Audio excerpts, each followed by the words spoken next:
वंदे गौ मातरम। साथियों, ज्योतिर्मय गौरी संस्थान में आपका हार्दिक स्वागत है।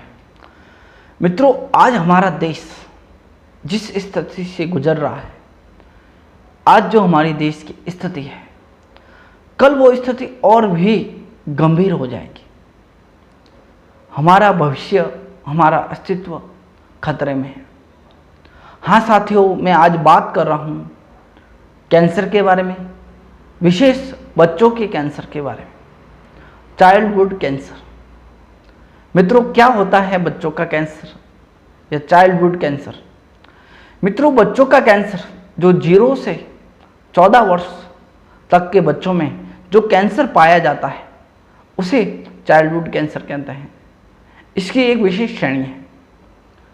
अब मित्रों, ये सोचने का विषय है कि 0 से 14 वर्ष के बच्चों को कैंसर क्यों हो रहा है।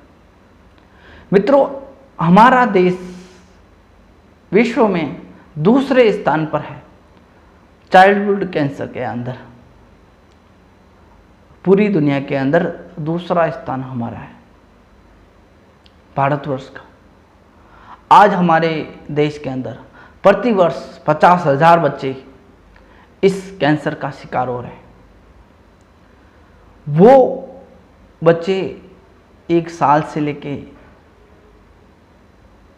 14 साल तक जो बताया, इसके अंदर 6 महीने का बच्चा, 1.5 महीने का बच्चा, 1 साल का बच्चा, 12 महीने का बच्चा। ये सोचने का विषय है कि इतनी कम एज में जब बच्चा पैदा हो रहा है और शुरुआती स्तर में 6 महीने, साल भर में, 1.5 साल में कैंसर। आज तक जो लोगों की मानसिकता बनी हुई थी वो इस तरह से थी कि कैंसर बड़ों की बीमारी है, या जो गलत खान पान, जो मैं आपको बताता आ रहा हूँ, अलग अलग कारणों से होता है। लेकिन यहाँ विषय पूरा बदल जाता है कि इतने छोटे बच्चे को कैंसर क्यों हुआ, या क्या खाने से हुआ, या किस कारण से होता है। मित्रों, आज हम इस बारे में गंभीरता से बात करेंगे। आइए जानते हैं। और एक निवेदन, अगर आपके पास समय की कमी है तो इस वीडियो को ना देखें, क्योंकि अधूरी जानकारी नुकसानदेह होती है। समय है तो पूर्ण वीडियो देखें। हमारे देश में चाइल्ड कैंसर 5 से 6% प्रति वर्ष हो रहा है, और आज उसके जो बढ़ने की ग्रोथ रेट है वो 1.25% प्रति वर्ष है। मतलब 1.5% प्रति वर्ष कैंसर बढ़ रहा है। साथियों, आज हमारे देश के अंदर सबसे ज़्यादा बच्चों के अंदर blood cancer, bone cancer, brain tumour सबसे ज़्यादा होता है। मित्रों, आइए जानते हैं किन किन कारणों से होता है और हम उसमें बदलाव करके अपने बच्चों को बचा सकते हैं। आज हमारे देश के अंदर चाइल्डहुड कैंसर की जो प्रमुख कारण है, बच्चों के कैंसर का जो प्रमुख कारण है वो है नींव का कमज़ोर होना। मित्रों, इसको इस तरह से समझिए कि जब एक पौधे से आप एक पेड़ तैयार करते हैं तो उस पौधे को किस तरह का पोषण चाहिए, किस तरह का वातावरण चाहिए, किस तरह की मिट्टी चाहिए, किस तरह का खाद चाहिए, उसका हम जब तक उचित ध्यान नहीं रखेंगे और जब तक हम उसको उचित पोषण नहीं देंगे तो वो एक अच्छा पेड़ नहीं बन सकता।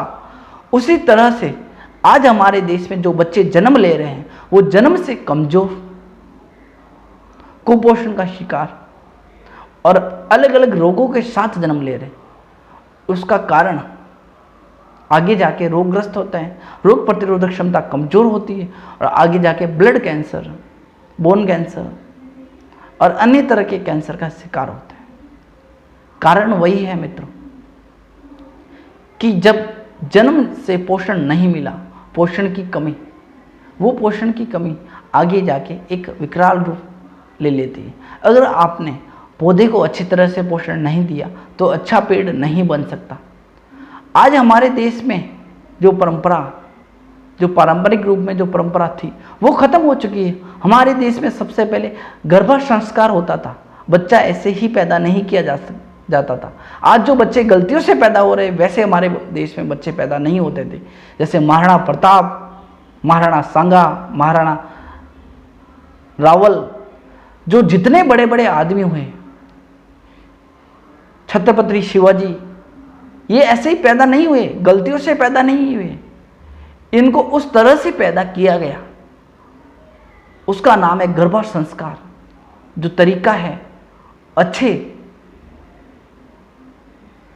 और महान लोगों को जन्म देने का, उसका नाम है गर्भ संस्कार। ये हमारे देश में परंपरा थी, लेकिन हमारा देश पाश्चात्य संस्कृति की ओट में वो सब कुछ भूल गया, वो सब कुछ खोल दिए, जिसका कारण और जिसका भुगतान हमारी आने वाली पीढ़ियां करेगी। और आज जो कैंसर क्या अन्य तरह के रोग है, उसका भी प्रमुख कारण यही है। तो मित्रों, जब तक हमारी गर्भ शुद्धि, हमारा जो गर्भ संस्कार है, आज हम एक 10 से 12 हज़ार का फ़ोन खरीदते हैं, उससे पहले 10 बार सोचते हैं कि इसके अंदर किस तरह के फीचर्स होने चाहिए, इसके अंदर रैम कितनी होनी चाहिए, रोम कितनी होनी चाहिए, और भी बहुत सारे, कैमरा क्वालिटी कैसी होनी चाहिए। उसी तरह से बच्चा पैदा करने से पहले सबसे पहले ये सोचा जाता था कि बच्चा कैसा होना चाहिए, बच्चे के अंदर कैसे गुण होने चाहिए। तो रोगों का तो सवाल ही नहीं उठता कि बच्चा रोगग्रस्त पैदा हो जाए। हर एक तथ्य पर बारीकी से नज़र रखे एक बच्चे का अवतरण किया जाता था, बच्चे को जन्म दिया जाता था। वो परंपरा खत्म हो गई। आज जो बच्चे पैदा हो रहे हैं, वो बच्चे गलतियों से पैदा हो रहे हैं और एक कमज़ोर वीर्य से पैदा हो रहे थे। जो बच्चे कमज़ोर वीर्य से पैदा होंगे, वो बच्चे जन्मजात कमज़ोर रहेंगे, उनकी रोग प्रतिरोधक क्षमता कमज़ोर रहेगी, सभी तरह की बीमारियों का खतरा उनको जन्म से ज़्यादा होगा। अब कमज़ोर वीर्य से कैसे? जो आज के पुरुष है और जो आज की स्त्रियां हैं, उनका जो खान पान है, हमारे शरीर के अंदर जो प्रोसेस होता है, रस, रक्त, मांस, मेद, अस्थि, मज्जा, वीर्य, जो प्रोसेस है वीर्य बनने का, वो कैसे बनता है? बनता तो खाने पीने से। आपका गलत खान पान है या आपका अच्छा खान पान है? अगर आपका सही खान पान है, शुद्ध खान पान है, तो आपका वीर्य मजबूत बनेगा, और आपका गलत खान पान है तो आपका वीर्य कमज़ोर बनेगा। और सेम ये स्थिति माताओं में है, बहनों में है। अगर मादा जो स्त्री है, उसका खान पान अच्छा नहीं रहेगा, तो उसके जो पीरियड्स है, मेंसेस है, वो सही तरीके से नहीं आएंगे, समय पे नहीं आएंगे। और जो अंडाणु है, जो शरीर में अंडाणु बनते हैं, और वो अंडाणु शुद्ध नहीं होंगे, अशुद्ध अंडाणु होंगे, अंडाणुओं के अंदर विकृति होगी। तो किसी भी तरह से एक कमज़ोर शुक्राणु से, एक कमज़ोर अंडाणुओं से मिलन से एक गर्भ का निर्माण तो हो जाएगा, लेकिन वो क्वालिटी और जितना बेहतरीन स्तर का जो गर्भ होना चाहिए, वो नहीं हो पाएगा। और वो गर्भ जन्म से, मतलब जब गर्भावस्था में जब दोनों का मिलन होता है, उस समय से कमज़ोर रह गया। और इसी कमजोरी के कारण शरीर में बहुत सारी कमियां जन्मजात होती है। बहुत सारे बच्चे देखते हैं, आते ही, जन्म होते ही कुछ समय बाद 3 दिन में, 4 दिन ही सर्वाइव कर पाते हैं। कुछ बच्चों को बहुत सारे अलग अलग तरह के सिंड्रोम होते हैं, कुछ बच्चों को। तो मेरा मतलब एक ही है कि जो कमियां हैं वो हमारी ही कारण है, उसके जिम्मेदार माता और पिता है। तो जब भी आप एक बच्चे को जन्म दें, एक संतति का विचार करें उत्पन्न करने का, तो वो उसके लिए सबसे पहले जो हमारी पारंपरिक पद्धति थी उसको जरूर अपनाएं, गर्भ संस्कार। अगर आपको इसके बारे में जानकारी ना हो तो आप हमारे संस्थान में संपर्क कर सकते हैं, हम इसके बारे में आपको पूर्ण जानकारी देंगे। लेकिन जब भी संतान उत्पत्ति करें तो एक अच्छी और एक अच्छी आत्मा को इस धरती पर बुलाना है, उसका अवतरण करना है, जिससे रोग तो दूर की बात है, शौर्यवान, वीर्यवान, गुणवान और महान आत्माओं को हम बुला सके। मित्रों, ये हो गया जन्मजात, कि जब बच्चा जन्मजात ही कमी होती है शरीर के अंदर, रोग प्रतिरोधक क्षमता कमज़ोर होती है और अन्य तरह की शरीर में कमी के कारण कैंसर हो सकता है। तो सबसे पहले अगर आपने अपने बच्चों को जन्म दे दिया है तो उसके लिए आगे का जो कारण है उसमें आपको विशेष ध्यान रखना है। अगर आप बच्चा पैदा करने की सोच रहे हो तो इस विषय पे ज़रूर विचार कीजिए और ज्योतिर्मय भूमि संस्थान में एक बार ज़रूर संपर्क कीजिए और इसके बारे में जो भी आपको चाहिए वो सारी सुविधाएं, वो सारी परहेज, वो सारे प्रोसेस आपको बताए जाएंगे जिससे हम एक अच्छे संतान की उत्पत्ति कर सकें। उसके बाद जानते हैं मित्रों दूसरा बड़ा कारण। साथियों, जो दूसरा प्रमुख कारण है चाइल्डहुड कैंसर का वो है वैक्सीनेशन या टीकाकरण। ये स्पष्ट रूप में सामने नहीं है लेकिन इसका बहुत बड़ा रोल है। वैक्सीनेशन के कारण आपके बच्चों की रोग प्रतिरोधक क्षमता, इम्यून सिस्टम कमज़ोर हो रहा है जिसके कारण कैंसर जैसी, डायबिटीज़ जैसी घातक बीमारियां आपके बच्चे को हो रही है। ऑटिज्म भी इसी के कारण आज बच्चों में सबसे ज़्यादा बढ़ रहा है। मित्रों, आपके मन में एक प्रश्न आएगा कि वैक्सीनेशन से कैसे ऐसा हो सकता है या वैक्सीनेशन क्यों हार्मफुल है। मित्रों, मैंने डिस्क्रिप्शन में लिंक दे रखा है, उसके अंदर जाके ज़रूर पढ़ें कि जो मैं बोल रहा हूँ वो एक प्रूफ के साथ मैं आपके सामने बात रख रहा हूँ, तो आप वहाँ जाके इसको चेक कर सकते हैं। तो मित्रों, वैक्सीनेशन जो है क्या है आइए जानते हैं। वैक्सीनेशन के लिए किसी भी रोग के वैक्सीनेशन के अंदर उस रोग का एक प्रोटीन होता है, बहुत ही माइनर, बहुत ही कम, जो बच्चे के अंदर इंजेक्ट किया जाता है जिससे शरीर के अंदर एंटीबॉडी तैयार हो सके। लेकिन सबसे पहले उसके प्रोटीन के साथ कुछ एल्बुमिन और मरकरी जैसे हानिकारक तत्व होते हैं और बहुत सारे अलग अलग जानवरों से लिए गए पार्ट या टॉक्सिन होते हैं, केमिकल्स होते हैं जो बच्चे के उसके साथ इंजेक्ट किए जाते हैं और वो बच्चों को उस रोग से तो बचा सकता है लेकिन उसके जो साइड इफेक्ट होते हैं वो उससे भी घातक होते हैं। जैसे इस तरह से बोला जा सकता है कि आपने पोलियो का टीकाकरण कराया तो पोलियो तो नहीं होगा, लेकिन पोलियो के साइड इफेक्ट के अंदर उसको पैरालिसिस हो सकता है, उसको और भी अन्य तरह की डिजीज हो सकती है, ब्रेन हेमरेज हो सकता है। ये कहा नहीं जा सकता कि क्या होगा, लेकिन उसका साइड इफेक्ट कुछ भी हो सकता है। उसका कारण है वैक्सीन के अंदर अलग अलग तरह के केमिकलों का जो प्रयोग होता है जिसके कारण बच्चे की रोग प्रतिरोधक क्षमता कमज़ोर होती है। आज हमारे देश में जब बच्चा जन्म से लेके धीरे धीरे बड़ा होता है तो उसको हर महीने, हर 6 महीने में, हर 3 महीने में अलग अलग वैक्सीन की डोज दी जाती है। आज टोटल अगर वैक्सीन की संख्या करें तो 50 से 55 और बड़े शहरों के अंदर 70 से 75 वैक्सीन दिए जाते हैं। और अलग कंट्री की बात करें, बाहर के देशों की बात करें तो वहाँ 100 से 120 तक वैक्सीन दिए जाते हैं। अब सोचिए बच्चा है या क्या है, एक छोटे से बच्चे को इतना टॉक्सिन भरा जा रहा है। जो वैक्सीन है वो टॉक्सिन का काम कर रहा है। इसके कारण बच्चों की रोग प्रतिरोधक क्षमता कमज़ोर हो रही है और रोग प्रतिरोधक कमज़ोर होने के कारण ही शरीर में अलग अलग तरह के रोग उत्पन्न होते हैं। तो मित्रों, जो वैक्सीन है ये सबसे बड़ा षड्यंत्र है। और वैक्सीन के देने से, जब बच्चे को वैक्सीन दिया जाता है तो उसके अंदर जो डेंटिनिन सेल है, जो ध्रुमाकृतिक कोशिकाएं हैं, एक विशेष तरह की कोशिकाएं हैं जो हमारी रोग प्रतिरोधक क्षमता का 95%, 95% हिस्सा या उनका रोल होता है, वो सेल धीरे धीरे खत्म होते हैं वैक्सीन के कारण। और जन्म से हम यही कर रहे हैं, जैसे जैसे बच्चा बड़ा हो रहा है वैसे वैसे हम वैक्सीन लगवा के उसकी रोग प्रतिरोधक क्षमता कमज़ोर कर रहे हैं, जिसके कारण आज कैंसर जैसी घातक बीमारियां आज अपने बच्चों को हो रही है।